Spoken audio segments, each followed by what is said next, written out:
Okay guys, so we are going to carry on with Harry Potter and the Philosopher's Stone, and we're now on chapter 12, and that is the Mirror of Erised, which is page 208 if you've got this book. Okay. Christmas was coming. One morning in mid-December, Hogwarts woke to find itself covered in several feet of snow. The lake froze solid, and the Weasley twins were punished for bewitching several snowballs so that they followed Quirrell around, bouncing off the back of his turban. The few owls that managed to battle their way through the stormy sky to deliver posts had to be nursed back to health by Hagrid before they could fly off again. No one could wait for the holidays to start. While the Gryffindor common room and the Great Hall had roaring fires, the drafty corridors had become icy, and a bitter wind rattled the windows in the classrooms. Worst of all were Professor Snape's classes down in the dungeons, where their breath rose in a mist before them, and they kept as close as possible to their hot cauldrons. "I do feel so sorry," said Draco Malfoy, one potions class, "for all those people who have to stay at Hogwarts for Christmas because they're not wanted at home." He was looking over at Harry as he spoke. Crabbe and Goyle chuckled. Harry, who was measuring out powdered spine of lionfish, ignored them. Malfoy had been even more unpleasant than usual since the Quidditch match. Disgusted that Slytherin had lost, he had tried to get everyone laughing at how a wide-mouthed tree frog would be replacing Harry as a Seeker next. Then he'd realised that nobody found this funny because they were all so impressed at the way Harry had managed to stay on his booking broomstick. So Malfoy, jealous and angry, had gone back to taunting Harry about having no proper family. It was true that Harry wasn't going back to Privet Drive for Christmas. Professor McGonagall had come round the week before, making a list of students who would be staying for the holidays, and Harry had signed up at once. He didn't feel sorry for himself at all. This would probably be the best Christmas he'd ever had. Ron and his brothers were staying too, because Mr. and Mrs. Weasley were going to Romania to visit Charlie. When they left the dungeons at the end of potions, they found a large fir tree blocking the corridor ahead. Two enormous feet sticking out of the bottom and a loud puffing sound told them that Hagrid was behind it. "Hi, Hagrid. Want any help?" Ron asked, sticking his head through the branches. "Nah, I'm all right, thanks, Ron." "Would you mind moving out of the way?" came Malfoy's cold drawl from behind them. "Are you trying to earn some extra money, Weasley? Hoping to be gamekeeper yourself when you leave Hogwarts? I suppose that hut of Hagrid's must seem like a palace compared to what your family's used to." Ron dived at Malfoy just as Snape came up the stairs. "Weasley!" Ron let go of the front of Malfoy's robes. "He was provoked, Professor Snape," said Hagrid, sticking his huge hairy face out from behind the tree. "Malfoy was insulting his family." "But that, as it may, fighting is against Hogwarts rules, Hagrid," said Snape silkily. 5 points from Gryffindor. Weasley, and be grateful it isn't more. Move along, all of you." Malfoy, Crabbe and Goyle pushed roughly past the tree, scattering needles everywhere and smirking. "I'll get him," said Ron, grinding his teeth at Malfoy's back. "One of these days I'll get him." "I hate them both," said Harry, "Malfoy and Snape." "Come on, cheer up, it's nearly Christmas," said Hagrid. "Tell you what, Come with me and see the Great Hall. Looks a treat. So Harry, Ron and Hermione followed Hagrid and his tree off to the Great Hall, where Professor McGonagall and Professor Flitwick were busy with the Christmas decorations. Ah, Hagrid, the last tree, put it in the corner, would you? The hall looked spectacular. Festoons of holly and mistletoe hung all around the walls, and no fewer than 12 towering Christmas trees stood around the room, some sparkling with tiny icicles, some glittering with hundreds of candles. How many days you got left until the holidays? Hagrid asked. Just one, said Hermione. And that reminds me, Harry, Ron, we've got half an hour before lunch. We should be in the library. Oh yeah, you're right, said Ron, tearing his eyes away from Professor Flitwick, who had golden bubbles blossoming out of his wand and was trailing them over the branches of the new tree. The library, said Hagrid, following them out of the hall. Just before the holidays. Bit keen, aren't you? Oh, we're not working, Harry told him brightly. Ever since you mentioned Nicholas Flamel, we've been trying to find out who he is. You what? Hagrid looked shocked. Listen here, I've told you. Drop it. It's nothing to you and that dog's garden. We just want to know who Nicholas Flamel is. That's all, said Hermione. Unless you'd like to tell us and save us the trouble, Harry added. We must have been through hundreds of books already and we can't find him anywhere. Just give us a hint. I know I've read his name somewhere. I'm saying nothing, said Hagrid flatly. Just have to find out for ourselves then, said Ron, and they left Hagrid looking disgruntled and hurried off to the library. They had indeed been searching books for Flamel's name ever since Hagrid had let it slip, because how else were they going to find out about Snape, what Snape was trying to steal? The trouble was, it was very hard to know where to begin. Not knowing what Flamel might have done to get himself into a book, he wasn't in Great Wizards of the 20th Century or notable magical names of our time. He was missing, too, from important modern magical discoveries and a study of recent developments in wizardry.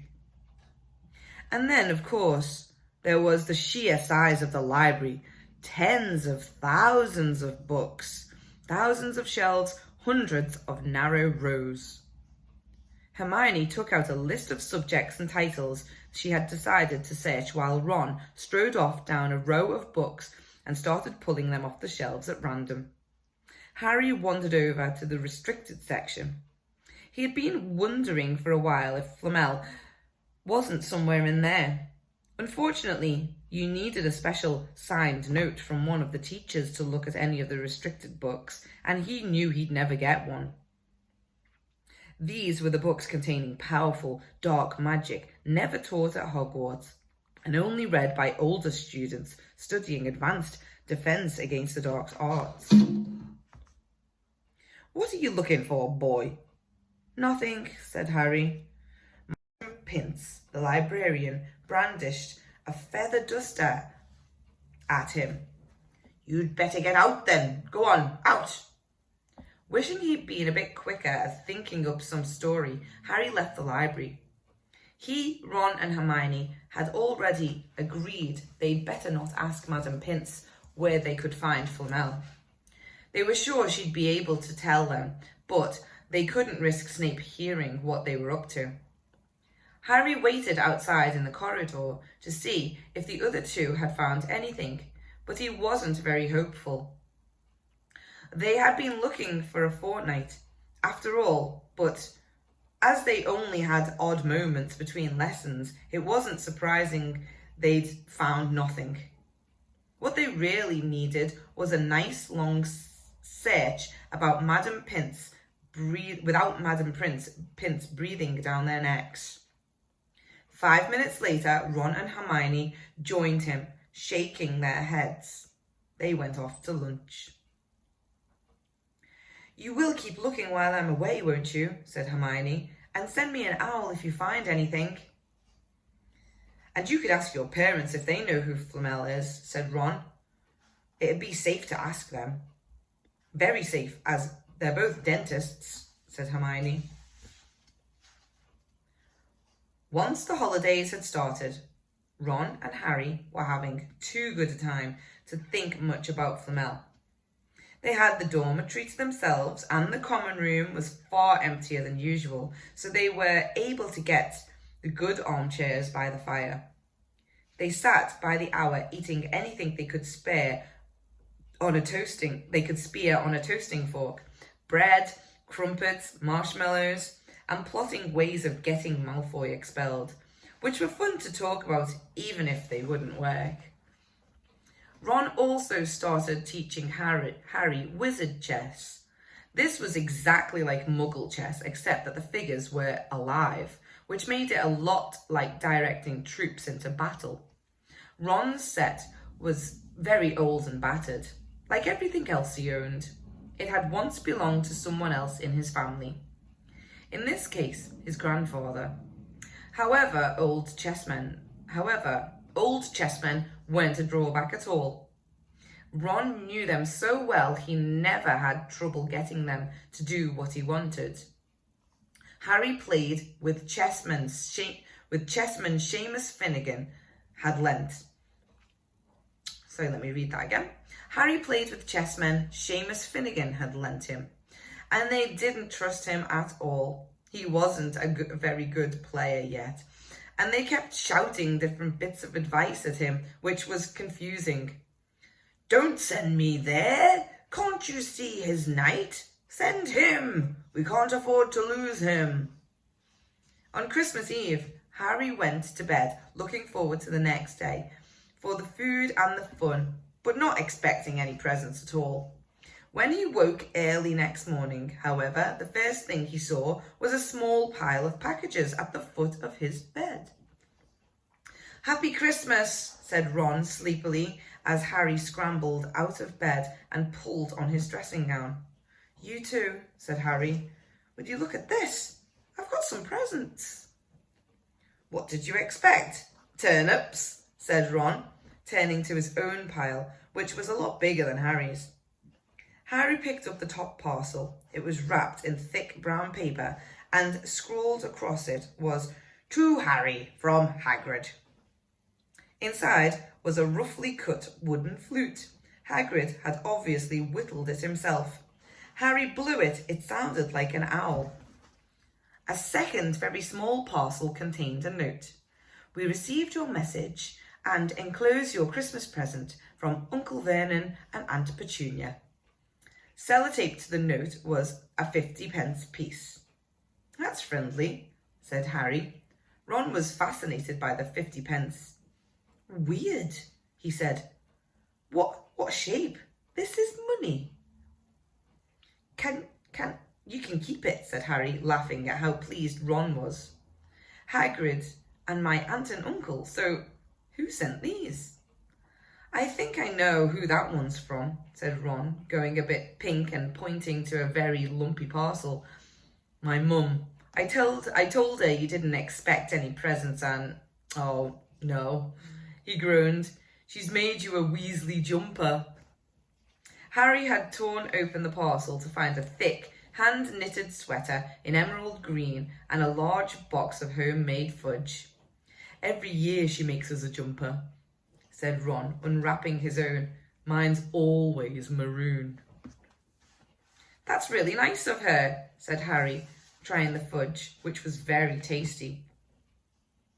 His next present also contained sweets, a large box of chocolate frogs from Hermione. This left only one parcel. Harry picked it up and felt it. It was very light. He unwrapped it. Something fluid and silvery grey went slithering to the floor, where it lay on gleaming folds. Ron gasped. "I've heard of those," he said in a hushed voice.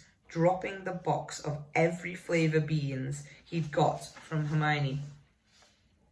If that's what I think it is, they're really rare and really valuable.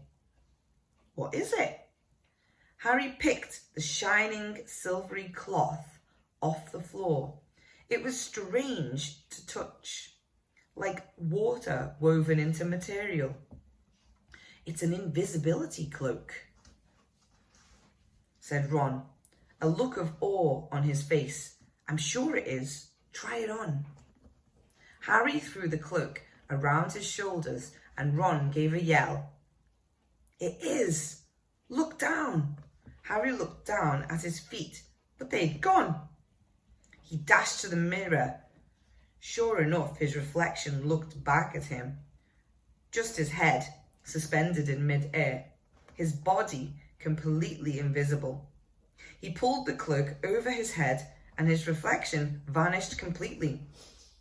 There's a note, said Ron suddenly. A note fell out of it. Harry pulled off the cloak and seized the letter. Written in narrow, loopy writing he had never seen before were the following words. Your father left this in my possession before he died. It is time it was returned to you. Use it well.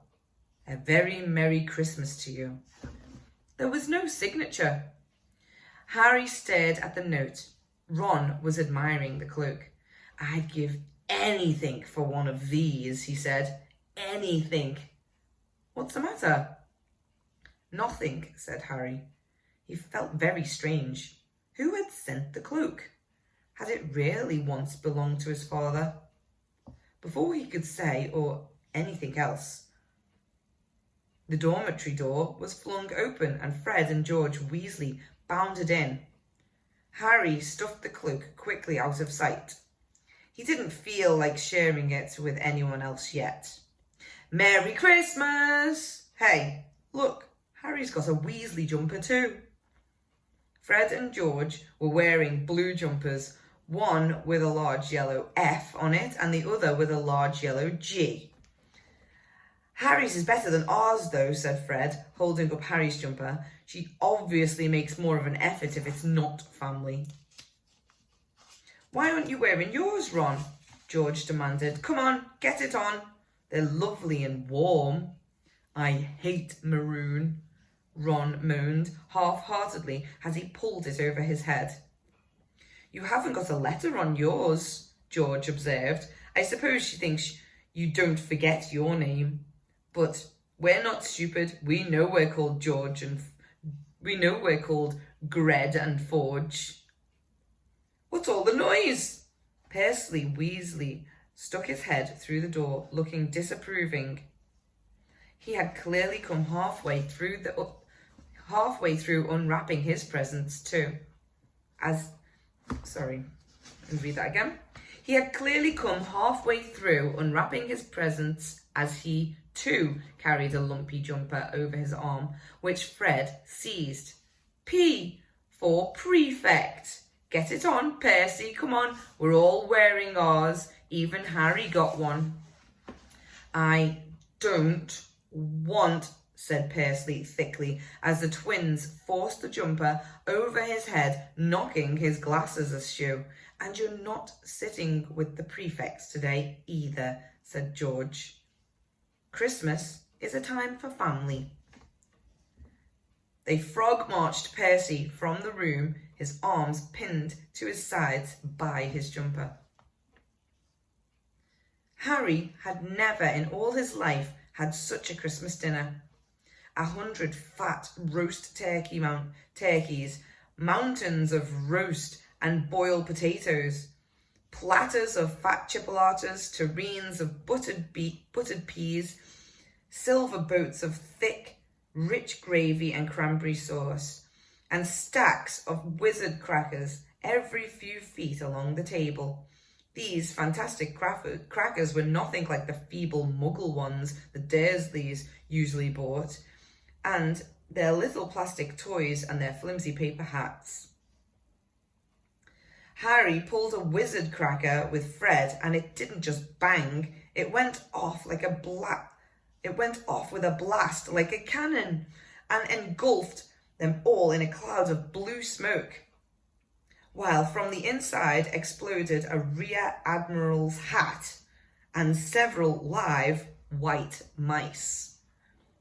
Up on the high table, Dumbledore had swapped his pointed wizard's hat for a flowered bonnet and was chuckling merrily at a joke Professor Flitwick had just read him. Flaming Christmas puddings followed the turkey. Percy nearly broke his teeth on a silver sickle embedded in his slice. Harry watched Hagrid getting redder and redder in the face as he called for more wine. Finally kissing Professor McGonagall on the cheek, who, to Harry's amazement, giggled and blushed, her top hat lopsided. When Harry finally left the table, he was laden down with a stack of things out of the crackers, including a pack of non-explodable luminous balloons, a grow-your-own warts kit, and his own new wizard chess set. The white mice had disappeared, and Harry had a nasty feeling they were going to end up as Mrs. Norris's Christmas dinner. Harry and the Weasleys spent a happy afternoon having a furious snowball fight in the grounds. Then, cold, wet, and gasping for breath, they returned to the fire in the Gryffindor common room, where Harry broke in his new chess set by losing spectacularly to Ron. He suspected he wouldn't have lost so badly if Percy hadn't tried to help him so much. After a tea of turkey sandwiches, crumpets, trifle, and Christmas cake, everyone felt too full and sleepy to do much more before bed, except sit and watch Percy chase Fred and George all over Gryffindor Tower because they'd stolen his prefect badge. It had been Harry's best Christmas day ever, yet something had been nagging at the back of his mind all day. Not until he climbed into bed was he free to think about it. The invisibility cloak, and whoever had sent it. Ron, full of turkey and cake and with nothing mysterious to bother him, fell asleep almost as soon as he'd drawn the curtains of his four-poster. Harry leant over the side of his own bed and pulled the cloak out from underneath it. I'm just going to check how many pages we've got left. So we're on page 219 and the next chapter.